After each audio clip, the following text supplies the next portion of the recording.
चौथा अध्याय नास्तिक शास्त्र का प्रादुर्भाव। ब्रह्मा जी नारद से बोले। तब भगवान श्री हरि विष्णु ने अपनी आत्मा के तेज से अत्यंत तेजस्वी एक मायावीर पुरुष प्रकट किया। उसका सिर मुंडा हुआ था। उसने अत्यंत गंदे वस्त्र पहने हुए थे। उसके एक हाथ में लकड़ी का एक कटोरा तथा दूसरे हाथ में झाड़ू थी। उसने अपने मुख पर वस्त्र लपेट रखा था। व्याकुल वाणी में उसने श्री हरि को प्रणाम किया और पूछा, हे प्रभु, मेरी उत्पत्ति का क्या प्रयोजन है? भगवान, मैं कौन हूँ? तब श्री हरि विष्णु ने उत्तर दिया, हे वत्स, तुम मेरे शरीर से ही उत्पन्न हुए हो, इसलिए तुम अरे नाम से जाने जाओगे। तुम्हें मैंने एक विशेष कार्य के लिए उत्पन्न किया है। तुम बड़े मायावी हो। तुम्हें एक ऐसे शास्त्र की रचना करनी है जिसमें 16,000 श्लोक होंगे, जिसमें वर्णाश्रम धर्म की जानकारी होगी तथा जिसमें अपभ्रंश शब्दों व कर्म विभाग की भी व्याख्या की गई होगी।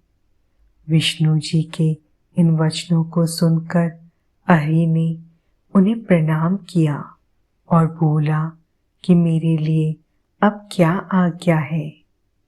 तब श्री हरि ने उसे माया से रचित वह अद्भुत शास्त्र पढ़ाया जिसका मूल यह था कि स्वर्ग और नरक सब यही है।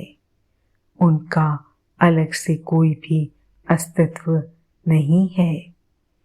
तब विष्णु ने हरि को आज्ञा दी कि वे सब दैत्यों को जाकर शास्त्र पढ़ाए और उनकी बुद्धि का नाश करे।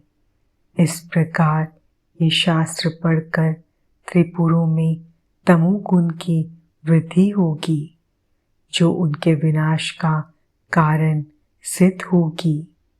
मेरी कृपा से तुम्हारे इस धर्म का विस्तार होगा।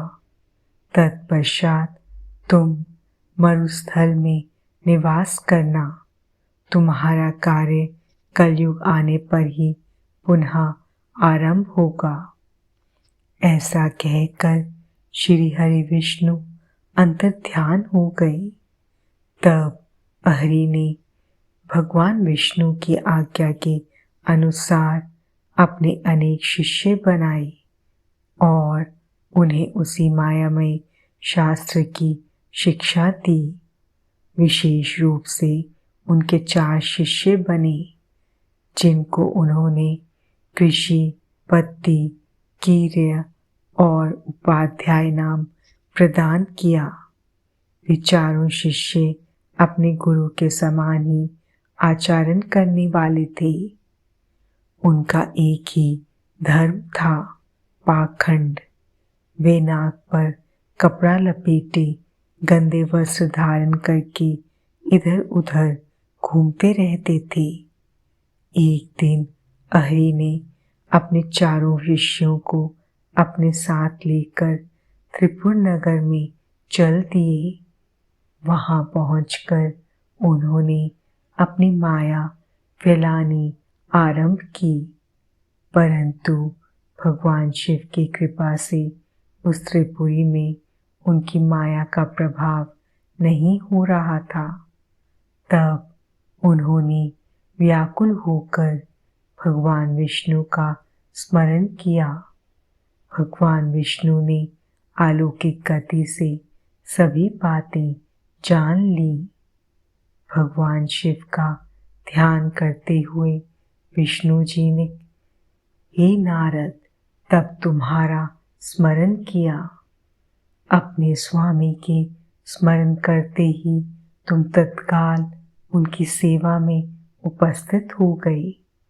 उन्हें प्रणाम करके तुमने याद करने का कारण पूछा। तब श्री हरि ने तुम्हें आज्ञा प्रदान की कि तुम हरि और उसके शिष्यों को साथ लेकर त्रिपुर नगरी में प्रवेश करो और वहाँ के निवासियों को मोहित करके उन्हें माया से ओतप्रोत उस शास्त्र की शिक्षा प्रदान करो।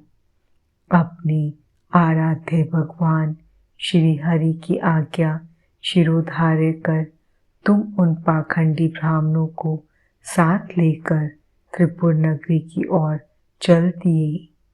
वहां जाकर तुम तारकाक्ष, कमलाक्ष और विद्युन्माली नामक त्रिपुर स्वामियों से मिले तथा उनसे उस मायामय शास्त्र की प्रशंसा करने लगे। तुमने उन्हें बताया कि तुम इसी शास्त्र से शिक्षा ग्रहण करते हो। यह बात जानकर उन त्रिपुर स्वामियों को बड़ा आश्चर्य हुआ और वे उस मायामय शास्त्र की माया से मोहित होने लगे। तब उन्होंने हरि को अपना गुरु बना लिया और उनसे दीक्षा लेने लगे। यह देखकर त्रिपुरों के अन्य निवासी भी उन मायावी शिष्यों एवं उनके गुरु से शिक्षा ग्रहण करने लगे।